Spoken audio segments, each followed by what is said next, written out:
ಸರಗೂರು ತಾಲೂಕಿನ ತಹಸೀಲ್ದಾರ್ ಕಚೇರಿ ಮುಂಭಾಗದಲ್ಲಿ ಇದ್ದೀನಿ. ಇಲ್ಲಿ ಏನಕ್ಕಿದ್ದೀನಿ ಅಂತಂದರೆ ಇಲ್ಲಿ ಈಗ ಸಾವಿರಾರು ಜನ ಪ್ರತಿನಿತ್ಯ ನೂರಾರು ಜನ ಬಂದು ಸರತಿ ಸಾಲಿನಲ್ಲಿ ನಿಂತುಕೊಂಡು ಅರ್ಜಿಯನ್ನು ಹಾಕಲಿಕ್ಕೆ ಬಂದು ನಿಂತಿದ್ದಾರೆ.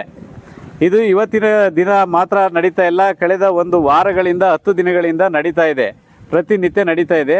ಈ ತಾಲೂಕು ಕಚೇರಿಗೆ ಪ್ರತಿನಿತ್ಯ ಕನಿಷ್ಠ ಆದರೆ ಕನಿಷ್ಠ ಒಂದು 600ರಿಂದ 700 ಜನ ಇಲ್ಲಿಗೆ ಲಗ್ಗೆ ಆಗ್ತಾ ಇದ್ದಾರೆ. ಅವರೆಲ್ಲ ಯಾಕೆ ಬರ್ತಾ ಇದ್ದಾರೆ ಅಂತಂದರೆ ಶಾಲಾ ದಾಖಲಾತಿಯನ್ನು ಪಡ್ಕೊಂಡು ಕ್ಯಾಸ್ಟ್ ಆ್ಯಂಡ್ ಇನ್ಕಮ್ ಸರ್ಟಿಫಿಕೇಟ್ ಮಾಡಿಸ್ಲಿಕ್ಕೆ ಅಂತ ಬರ್ತಾ ಇದ್ದಾರೆ.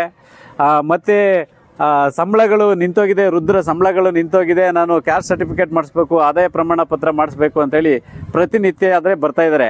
ಆದರೆ ಇಲ್ಲಿ ಸಮಸ್ಯೆ ಏನಪ್ಪ ಅಂತಂದರೆ ನಮ್ಮ ಇರ್ತಕ್ಕಂಥ ಒಂದು ಹೋಬಳಿಯ ಒಂದು ಕೌಂಟರ್ ಏನಿದೆ, ಆ ಕೌಂಟರ್ನಲ್ಲಿ ನಾವು ಅವ್ರನ್ನೆಲ್ಲ ವಿಚಾರ ಮಾಡಿ ನೋಡಿದಾಗ ಒಂದು ದಿನಕ್ಕೆ ಕನಿಷ್ಠ ಒಂದು 20ರಿಂದ 30 ಮ್ಯಾಕ್ಸಿಮಮ್ 40 ಇಲ್ಲ 50 ಜನಗಳನ್ನು ಮಾತ್ರ ಅರ್ಜಿ ಸಲ್ಲಿಸಲಿಕ್ಕಾಗತ್ತೆ. ಯಾಕಂದರೆ ಸರ್ವರು ಸಹ ನಮಗೆ ಅಷ್ಟರ ಮಟ್ಟಿಗೆ ಸಪೋರ್ಟ್ ಮಾಡ್ತಾ ಇಲ್ಲ ಅನ್ನೋ ಮಾತನ್ನು ಸಹ ಹೇಳ್ತಾರೆ. ಆಗೋದು ಮಾತ್ರ 50 ಜನಕ್ಕೆ ಕೆಲಸ ಗರಿಷ್ಠ ಅಂತಂದರು. ಆದರೆ ಈ ಪ್ರತಿನಿತ್ಯ ಇಷ್ಟಾರು ಸಾವಿರಾರು ಸಂಖ್ಯೆಯಲ್ಲೇ ಬಂದುಬಿಡ್ತಾರೆ. ಬೆಳಗಿನ ಜಾವ 8 ಗಂಟೆ 7 ಗಂಟೆಗೆಲ್ಲ ಬಂದು ಗೇಟ್ ಹತ್ರ ಕಾಯ್ತಾ ನಿಂತಿರ್ತಾರೆ. ಎಷ್ಟೋ ಜನ ಗೇಟ್ ಹತ್ಕೊಂಡು ಆಚೆ ಒಳಗಡೆ ಬಂದು ಕ್ಯೂವಲ್ಲಿ ನಿಂತ್ಕೊಳ್ಳೋಂಥ ಪರಿಸ್ಥಿತಿನೂ ಸಹ ಇವತ್ತು ತಂದೊದಗಿದೆ. ನಾನೀಗ ಹಲವಾರು ಜನಗಳಿಂದ ನಾನು ಈಗ ಮಾತಾಡಿಸ್ದೆ, ಅದರ ವಿಡಿಯೋನು ಸಹ ನಾನು ಕ್ಲಿಪ್ ಮಾಡ್ತಾ ಹೋಗ್ತೀನಿ. ಅವ್ರು ಏನು ಹೇಳ್ತಾ ಇದ್ದಾರೆ, ಸಾರ್ವಜನಿಕರ ಅಭಿಪ್ರಾಯ ಏನಿದೆ ಅಂತಂದರೆ ಇಲ್ಲಿ ಒಂದು ಕೌಂಟ್ರ್ ಇದ್ದರೆ ಸಾಕಾಗಲ್ಲ, 2ರಿಂದ 3 ಕೌಂಟ್ರ್ಗಳು ಹೆಚ್ಚಾಗಬೇಕು ಅನ್ನೋ ಮಾತನ್ನೇ ಹೆಚ್ಚಾಗಿ ಹೇಳ್ತಾ ಇದ್ದಾರೆ. ಪ್ರತಿನಿತ್ಯ ಇಲ್ಲಿ ಬಂದು ಹೋಗೋದು ನಾವು ಎಲ್ಲ ರೈತರಿದ್ದೀವಿ, ಕಾಡಂಚಿಂದ ಬಂದಿದ್ದೀವಿ, ಎಷ್ಟು ಸರಿ ಬಂದು ನಾವು ತಿದ್ದಿ ಹೋಗೋದು, ತಿರ್ಗಾಡ್ಕೊಂಡು ಹೋಗ್ಬೇಕಲ್ಲ, ನಮಗೆ ಮಾಡಲಿಕ್ಕೆ ಕೆಲಸ ಇಲ್ವ ಅನ್ನೋ ಮಾತನ್ನು ಸಹ ಅವರು ಹೇಳ್ತಾ ಇದ್ದಾರೆ. ಅಂದರೆ ಇಲ್ಲಿ ಡಿಮ್ಯಾಂಡ್ಸ್ ಏನಿದೆಪ್ಪ ಅಂತಂದರೆ ಒಂದು ಕೌಂಟ್ರು ಸಾಕಾಗಲ್ಲ, ಅಥವಾ ಒಂದು ಕೌಂಟ್ರ್ ಬಿಟ್ಟು ನಾವು ಮಾಡಲಿಕ್ಕಾಗಲ್ಲ ಅನ್ನೋ ಆಯಿತು ಅಂತಂದರೆ ನಾವು ಸಾರ್ವಜನಿಕರಿಗೆ ತಹಸೀಲ್ದಾರ್ ಆಗಲಿ, ಜಿಲ್ಲಾಧಿಕಾರಿಗಳಾಗಲಿ, ಸಂಬಂಧಪಟ್ಟ ಶಾಸಕರುಗಳಾಗಲಿ ಹೇಳಬೇಕು. ಪ್ರತಿನಿತ್ಯ ಜನ ಬಂದು ಹೋಗೋದು, ತಾವು ನೋಡದೇ ಇರೋ ರೀತಿಯಲ್ಲಿ ಇರೋವಂಥದ್ದು ಎಷ್ಟರ ಮಟ್ಟಿಗೆ ಸರಿ ಅನ್ನೋದನ್ನು ಇಲ್ಲಿ ಜನ ಪ್ರಶ್ನೆಯನ್ನು ಸಹ ಮಾಡ್ತಾ ಇದ್ದಾರೆ.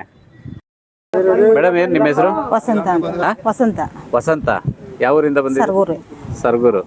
ಏನು ಮಾಡಿಸ್ಲಿಕ್ಕೆ ಬಂದಿದ್ದೀರಿ ಮೇಡಮ್? ಕ್ಯಾಸ್ಟ್ ಇನ್ಕಮ್ ಮಾಡ್ಸಕ್ಕೆ ಬಂದಿದ್ದೀವಿ. ಎಷ್ಟು ದಿನದಿಂದ ಓಡಾಡ್ತಾ ಇದ್ದೀವಿ? ನಾವು ಒಂದು 3-4 ದಿನದಿಂದ ಓಡಾಡ್ತಾ ಇದ್ದೀವಿ. ಹಿಂಗೆ ತುಂಬ ರಶ್ ಇದೆ, ಹೋಗೋದು ಬರೋದು ಮಾಡ್ತಾ ಇದ್ದೀವಿ. ಸರ್ವರ್ ಬಿಜಿ ಅಂತ ಇದ್ದಾರೆ, ಕೊಡ್ತಾ ಇಲ್ಲ. ತುಂಬ ಜನ ಬಂದು ಕಾಯ್ತಾ ಇದ್ದಾರೆ. ಎಷ್ಟು ದಿನದಿಂದ ಬರ್ತಾ ಇದ್ದೀನಿ ಅಂದರೆ? 4-5 ದಿನದಿಂದ ಬರ್ತಾ ಇದೀವಿ, ಹೋಯ್ತಾ ಇದೀವಿ. ರಶ್ ನೋಡ್ಬಿಟ್ಟು ವಾಪಸ್ ಹೋಯ್ತಾ ಇದ್ದೀವಿ ಮನೆಗೆ. ಇವತ್ತು ತುಂಬ ಜನ ನಿಂತಿದ್ದಾರೆ. ಈ ರಶ್ ಕಡಿಮೆ ಮಾಡ್ಬೇಕಂದ್ರೆ ಏನ್ ಕಡಿಮೆ ಮಾಡಬೇಕು ಅಂದ್ರೆ ಇನ್ನೊಂದು ಏನಾದ್ರು ಒಂದು ಸೆಂಟರ್ ಇಡಬೇಕು. ಪಾಪ ಎಲ್ಲರಿಗೂ ತುಂಬಾ ಅಜ್ಜಿದಿರು ಎಲ್ಲ ಬಂದಿರ್ತಾರೆ, ಅವ್ರಿಗೂ ಪ್ರಾಬ್ಲಮ್ ಆಗುತ್ತೆ. ಓಕೆ. ಏನ್ ನಿಮ್ಮ ಹೆಸರು? ಸರ್ ಮಾರ್ಕಂಡ್ಯ. ಸರ್ ಮಾರ್ಕಂಡ್ಯ. ಯಾವರು? ಸರ್ ಇದೆ ಅನ್ನೊಂದು ಸರಗೂರು ಸರ್, ಬಿಡಗ್ಲು. ಏನ್ ಮಾಡಿಸ್ಲಿಕ್ಕೆ ಬಂದಿದ್ರಿ? 7 ದಿವಸದಿಂದ ಬರ್ತಾವೆ ಇಲ್ಲಿ ಕ್ಯಾಸ್ಟ್ ಮಾಡ್ಸಕ. ಅದೇನು ಜನ ರಸ್ಸು ಸರ್ವರ್ ಬಿಸಿ ಅಂದ್ಬಿಟ್ಟು ಹೋಯ್ತಾರ. ದಿನ ಹೋಗೋದು, ಕೆಲ್ಸಕ್ಕೆ ಹೋಗಿಲ್ಲ, ಇಲ್ಲಿಗೆ ಹೋಗಿಲ್ಲ, ಹಿಂಗೆ ದಿನ ತಿರ್ಗೋದೇ ಆಗಲ್ಲ ಸರ್. ಈ ತರ ಆಗದ.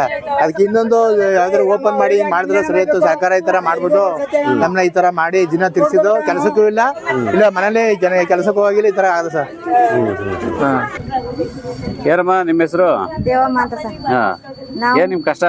ಕ್ಯಾಸ್ಟ್ ಇನ್ಕಮ್ ಮಾಡ್ಸಕ 3-4 ದಿನದಿಂದ ಬತ್ತೇವಿ, ಕಾಯ್ತೇ ಇಲ್ಲ. ಬೇರೆ ಇನ್ನೊಂದ್ ತಗಿಸ್ತ್ರ ಒಳ್ಳೇದು. ಒಬ್ರ ಕೈಲಿ ಆಗಲ್ಲ. ಒಂದ್ 20 ಸೀಟ್ 30 ಸೀಟ್ ಮಾಡ್ಬೋದು. ಅವ್ರಿಗೂ ಹುಮ್ಸ. ಒಂದ್ 100 ಸೀಟ್ ಬರ್ತಾರ. ಅದ್ರಲ್ಲಿ ಎಲ್ಲ ಬೆಳಗ್ಗೆಯಿಂದ ಸಾಯಂಕಾಲ ಗಂಟ ಕಾಯ್ಕೊಂಡು ಕುಂತಿರ್ತಾರ. ಊಟ ತಿಂಡಿ ಇಲ್ದೇನೆ ಸುಮ್ಮನೆ ಕಾಯ್ಕೊಂಡು ಕುಂತಿರ್ತಾರ. ನೀವೆಷ್ಟೊತ್ತಿಂದ ಕಾಯ್ತಾ ಇದ್ರಿ? ನಾವು 8 ಗಂಟೆಗೆ ಮನೆಗೆ ಊಟದು. ಇಲ್ಲಿಗೆ ಬರೋ ಗಂಟೆ 8-9 ಗಂಟೆನೇ ಆಯ್ತು. ಇವಾಗ ಎಷ್ಟು ಗಂಟೆ? ಈಗ ಗೊತ್ತಿಲ್ಲ ಸರ್. ಇವಾಗ 12 ಗಂಟೆ ಆಯ್ತಾ ಬಂತು. ಕೆಲಸ ಆಗತ್ತೆ ಇವತ್ತು ನಿಮ್ಗೆ? ಅದ ಬಿಟ್ಟದ ಗೊತ್ತಿಲ್ಲ. ಒಟ್ಟಲ್ಲಿ ಇನ್ನು ನಮ್ಮ ಮುಂದೆ ಇನ್ನೊಂದ್ 20 ಸೀಟ್ ಅವ್ರ. ಏನ್ ನಿಮ್ಮ ಹೆಸರು? ಸರ್ ಮಾದೇಸ್ವಾಮಿ ಅಂತ. ಹೇಳಿ, ಏನು ನಿಮ್ ಕಷ್ಟ ಏನು ಅಂತ ಹೇಳಿ. ನಾನು ಕ್ಯಾಸ್ಟ್ ಇನ್ಕಮ್ ಮಾಡ್ಸಕ್ ಬಂದಿರೋದು. ಇವಾಗ AB ಆಗಿದಿಲ್ಲ, ಅದು ಕ್ಯಾಸ್ಟ್ ಇನ್ಕಮ್ ಮಾಡ್ಸಕ್ ಬಂದಿದ್ದೀನಿ. ತುಂಬಾ ರಶ್ ಇದೆ, 3 ದಿನದಿಂದ ಓಡಾಡ್ತಿದ್ದೀನಿ. AB ಅಂತಂದ್ರೆ ಏನು? ಒಳ ಮೀಸಲಾತಿ. ಕ್ಯಾಸ್ಟ್ ಇನ್ಕಮ್ ಒಳ ಮೀಸಲಾತಿ AB ಮಾಡಿದಾರೆ ಸರ್. ಅದು ಬಿ ಪ್ರವರ್ಗ ಬಿ ಆಗಿದ್ರೆ ಬಿ ಮಾಡ್ಸಕ್ ಬಂದಿದ್ದೀನಿ. 3 ದಿನದಿಂದ ಓಡಾಡ್ತಿದ್ದೀನಿ. Full rush. ಇವತ್ತು ಬಂದು ಬೆಳಗ್ಗೆನೆ ಬಂದೆ, 8-8:15 ಬಂದೆ.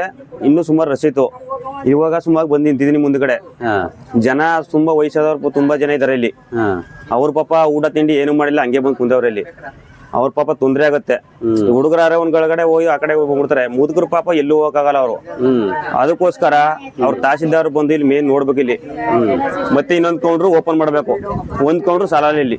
ಇನ್ನೊಂದ್ ಕೌಂಟ್ರ್ ಓಪನ್ ಮಾಡೋದು DC ಲೆವೆಲ್ ಅಲ್ಲಿ ಇರುತ್ತಂತೆ, ತಹಸೀಲ್ದಾರ್ಗೆ ಆಗಲ್ಲ ಅಂತಲ್ಲ ಅವ್ರಿಗೆ. ಸರ್ ಮಾಡಿಸ್ಬೇಕು ಸರ್ ಅವ್ರೆ. ಮಾಡಿಸ್ಬೇಕು ಅವ್ರೆ. ಇವ್ರೇ ಹೇಳಿ ಮಾಡಿಸ್ಬೇಕು. ಅದಕ್ಕೆ ಅವ್ರಿಗೆ ಗೊತ್ತಾಗಲ್ಲ ಸರ್ ಇಲ್ಲಿ. ಇದ್ರ ಬಗ್ಗೆ ಈ ತರ ಸಮಸ್ಯೆ ಆಗ್ತಾ ಇರೋದ್ರ ಬಗ್ಗೆ ಏನಾದ್ರು ಶಾಸಕರುಗಳ ಗಮನಕ್ಕೆ ಅದ್ ತರ್ಬೇಕು ಸರ್. ಅದು ತಗೊಂಡ್ ಹೋಗ್ಬೇಕು ಅವ್ರಿಗೂ. ಅವರೇ ನೋಡ್ಬಿಟ್ಟು ಜನಸಂಖ್ಯೆ ಜನ ನೋಡ್ಬಿಟ್ಟು ಅವರೇ ನೋಡ್ಬೇಕು.